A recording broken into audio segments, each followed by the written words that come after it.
Good morning, everybody. Good to be speaking to you once more.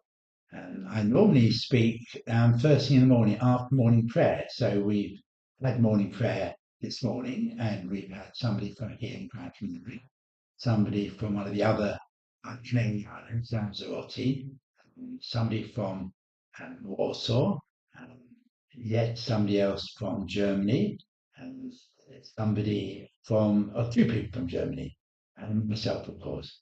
So it was a lovely grouping. And if you ever have time in the morning, 8 o'clock, just 8 o'clock, just for 10 minutes, then we have 5 minutes to talk. And we always finish by 8:15 so people can get on with their day. So do come. It's a lovely start to the day. It's a good discipline.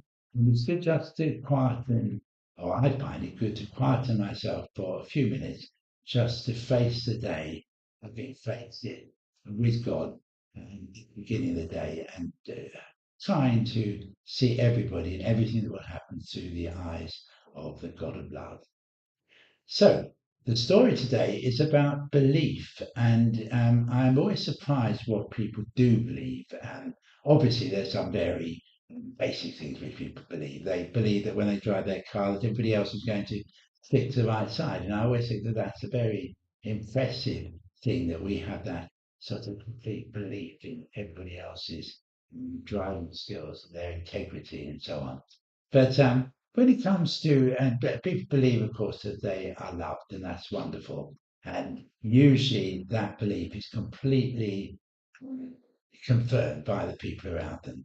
But sometimes a belief about other things is a bit more difficult.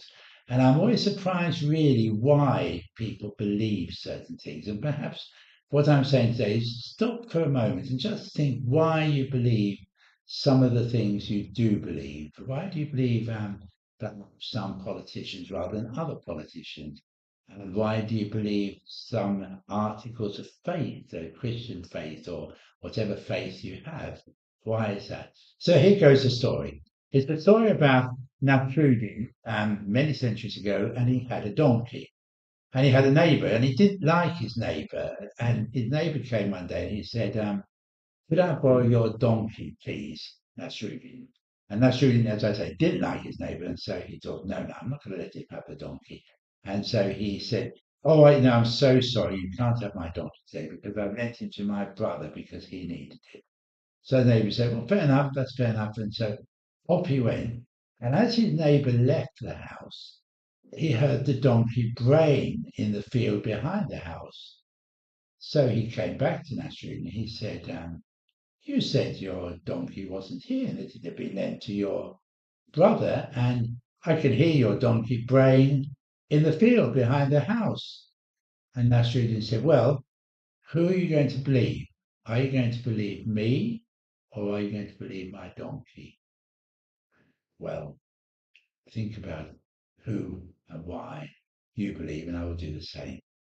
Bless you. Continue to be the wonderful person you are. Today, I'm going to go to meet the children from their um, sailing club, and then I'm going to go to a Rotary club. Then we've got English tea at the British club, and then we've got bingo. So a very full day and a wonderful opportunity to meet different people. God bless you. Continue to be the wonderful person you are. Know that you're loved, important, and very, very precious. And of course, like all the people you meet, you're